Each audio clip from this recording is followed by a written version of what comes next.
College की सालाना fest की रौनक अपने चरम पर थी, लेकिन अनामिका इस सबसे दूर ऑडिटोरियम के पीछे वाले शांत बगीचे में बैठी थी। उसे भीड़ से हमेशा एक अनजाना डर लगता था। तभी एक मखमली और भारी आवाज उसके कानों में पड़ी। अकेले बैठना तुम्हें पसंद है या कोई मजबूरी है? अनामिका चौंक गई। उसके सामने एक लंबा सुदर्शन युवक खड़ा था।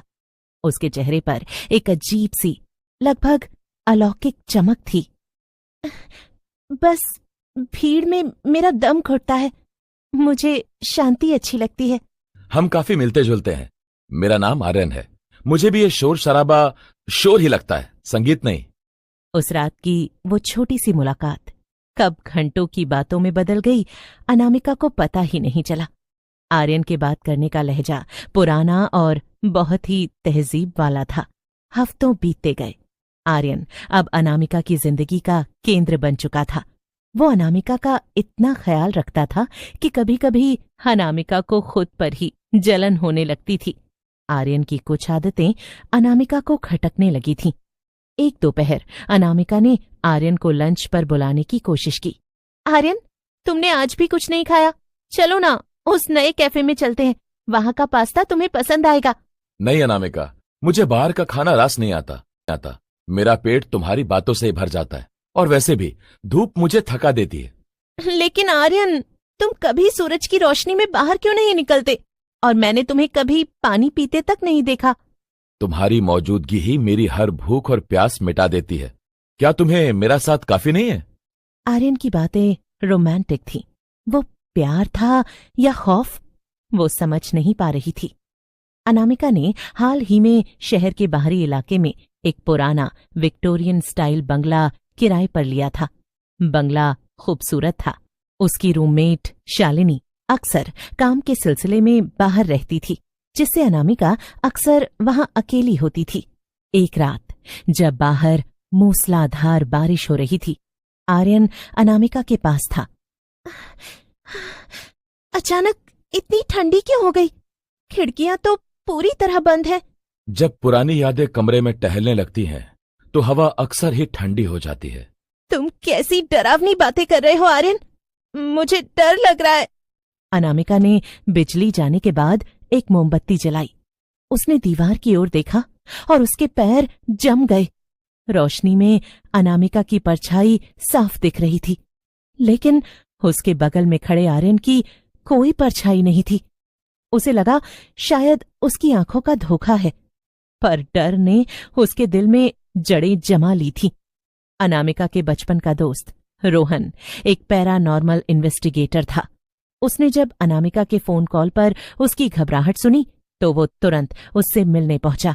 अनामिका, ये आर्यन अचानक कहां से टपक पड़ा? मैंने कॉलेज के रिकॉर्ड्स चेक किए, वहां इस नाम का कोई लड़का नहीं है। उसका कोई सोशल मीडिया अकाउंट नहीं है, कोई आधार कार्ड नहीं है। वो है कौन? तुम बस चल रहे हो रोहन, वो थोड़ा अलग है बस। अलग नहीं, वो अजीब है। क्या तुमने गौर किया है कि जब वो सड़क से गुजरता है तो मोहल्ले के कुत्ते क्यों रोने लगते हैं, या फिर वो आईने के सामने जाने से क्यों कतराता है? अनामिका, ये सब सामान्य नहीं है। अनामिका ने रोहन को पागल कहकर भगा दिया, लेकिन उस रात उसने एक छोटा सा प्रयोग किया। जब आर्यन सोफे पर बैठा था, तो उसने चुपके से उसके पीछे एक छोटा आईना रखा। आईने में सोफे का कुशन तो दिख रहा था, लेकिन आर्यन की जगह सिर्फ खाली जगह थी। उसी समय शालिनी घर लौटी। उसने जो देखा, उसने उसकी चीख निकाल दी। अनामिका, तुम पागल हो गई हो? तुम हवा में किससे बातें कर रही हो? शालिनी, पागल मत बनो। आर्यन यहां बैठा है मेरे सामने। हाँ, वहां कोई नहीं है अनामिका। तुम खाली सोफे को देखकर मुस्कुरा रही हो। खुदा के वास्ते मेरी बात मानो, घर में कोई नहीं है। तुम सब मिलकर मुझे और आर्यन को अलग करना चाहते हो। तभी कमरे के सारे बल्ब एक धमाके के साथ फूट गए। अंधेरे में एक ऐसी आवाज गूंजी जो इंसान की नहीं थी। वो आवाज फर्श फाड़ कर आ रही थी। वो सिर्फ मेरी है, जो हमारे बीच आएगा वो मौत को गले लगा। रोहन हार मानने वालों में से नहीं था। वो शहर के पुराने रिकॉर्ड रूम में गया। घंटों की मशक्कत के बाद उसे एक पुरानी धूल भरी फाइल मिली। साल 1950। प्रेमी ने किया सुसाइड। उस बंगले में 75 साल पहले एक युवक ने अपनी जान दे दी थी, क्योंकि उसकी मंगेतर ने किसी और से शादी कर ली थी। उस युवक का नाम आर्यन मल्होत्रा था। वो हर कुछ दशकों में लौटता था, एक ऐसी लड़की की तलाश में जो उसे अपना सर्वस्व मान ले और जिसके जरिए वो फिर से भौतिक दुनिया में लौट सके। रोहन समझ गया कि अनामिका की जान खतरे में है। जब वो बंगले पर पहुंचा तो अंदर का मंजर रूह कपा देने वाला था, और अनामिका हवा में लटकी हुई थी, जैसे कोई अदृश्य हाथ उसका गला घोंट रहा हो। अनामिका, बाहर निकलो, वो इंसान नहीं, एक श्रापित साया है। तुम बहुत देर से आए हो रोहन, आज ये मेरी दुल्हन बनेगी, हम हमेशा के लिए एक हो जाएंगे। रोहन ने गंगा जल छिड़का और कुछ प्राचीन मंत्र पढ़ने शुरू किए। अचानक आर्यन का सुंदर चेहरा पिघलने लगा। आर्यन की रूह एक दर्दनाक चीख के साथ धुएं में बदल गई। इस घटना के 1 महीने बाद अनामिका पूरी तरह टूट चुकी थी।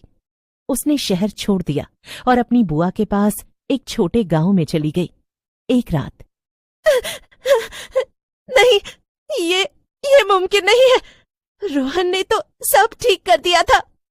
दिल्ली में बैठे रोहन को एक पुरानी तांत्रिक किताब पढ़ते हुए पसीने आ रहे थे। उसे पता चला कि आर्यन जैसी क्लिंगर यानी चिपकने वाली आत्माएं इतनी आसानी से नहीं जाती। उसने तुरंत अनामिका को फोन लगाया। अनामिका, मेरी बात ध्यान से सुनो।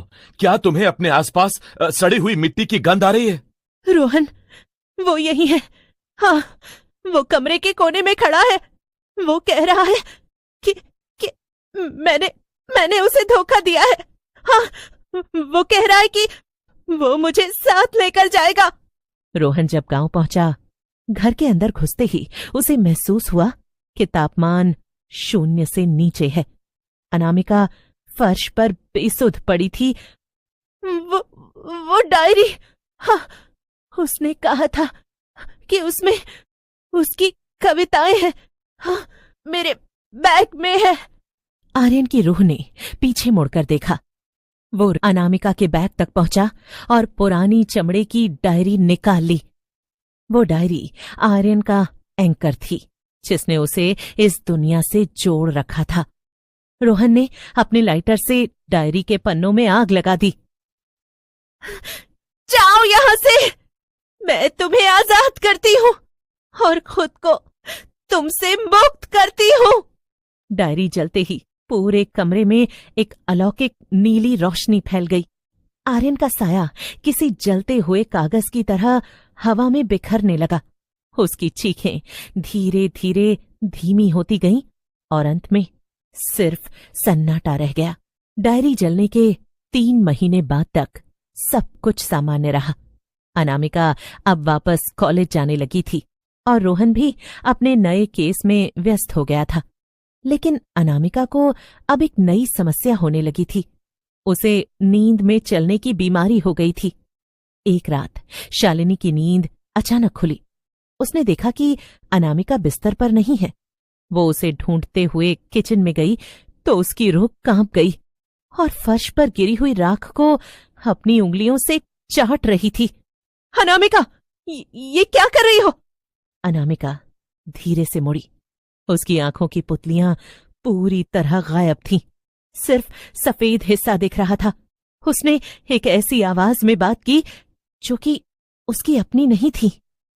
रोहन समझ गया कि आर्यन ने अनामिका के साथ एक आत्मा का अनुबंध किया था। रोहन ने कमरे के बीचों बीच 2 बड़े आईने आमने सामने रखे। अनामिका, तुम्हें इन 2 आईनों के बीच बैठना होगा। जब आर्यन का साया आईने के रिफ्लेक्शन में फंसेगा, तब मैं उसे हमेशा के लिए शून्य में कैद कर दूंगा। अनामिका ने अपनी पूरी मानसिक शक्ति बटोरी। उसने उस प्यार को याद किया जो उसने कभी आर्यन से किया था।